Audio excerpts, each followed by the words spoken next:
સુરતમાં મહિલા પોલીસ કોન્સ્ટેબલની આત્મહત્યાનો ભેદ ઉકેલાયો। પોલીસે પ્રશાંત ભોઈ નામના પોલીસ કોન્સ્ટેબલની ધરપકડ કરી લીધી છે। પ્રશાંત ભોઈ અને મહિલા કોન્સ્ટેબલ હર્ષના ચૌધરી વચ્ચે પ્રેમ સંબંધ હતો। છેલ્લા 3 વર્ષથી પ્રેમ સંબંધ હતો। પોલીસ કોન્સ્ટેબલ પ્રશાંત ભોઈ લગ્ન માટે દબાણ કરતો હતો। મહિલા કોન્સ્ટેબલ અને તેના પ્રેમી વચ્ચે લગ્ન બાબતે ઝઘડો ચાલતો હતો। સુસાઇડ નોટ અને પરિવારજનોના નિવેદનોના આધારે પોલીસે ગુનો નોંધ્યો હતો।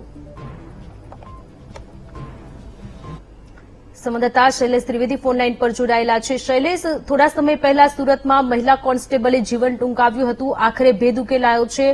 તેની સાથે કામ કરતા પોલીસ કોન્સ્ટેબલની ધરપકડ કરવામાં આવી છે। સુરતના સિંગણપુર પોલીસ સ્ટેશનની હદમાં આ ઘટના બની હતી। હર્ષના ચૌધરી નામની એક મહિલા કોન્સ્ટેબલે આપઘાત કરી લીધો હતો અને ત્યારબાદ તેની એક સુસાઇડ નોટ મળી હતી। તેણે જે વિગતો રજૂ કરી હતી અને તેમાં લખ્યું હતું કે જેની પર વિશ્વાસ કર્યો તેણે વિશ્વાસઘાત કર્યો વગેરે વિગતો લખી હતી। જો કે પરિવારજનોએ પ્રશાંત ભોઈએ નામના પોલીસ કોન્સ્ટેબલ પર આક્ષેપો કર્યા હતા। પોલીસે તપાસ શરૂ કરી હતી અને આખરે 2 મહિના પછી પણ આ પ્રશાંત ભોઈએ જે પોલીસ કોન્સ્ટેબલ છે તેની ધરપકડ કરવામાં આવી છે। જી શૈલેષ, આભાર તમામ વિગતો માટે।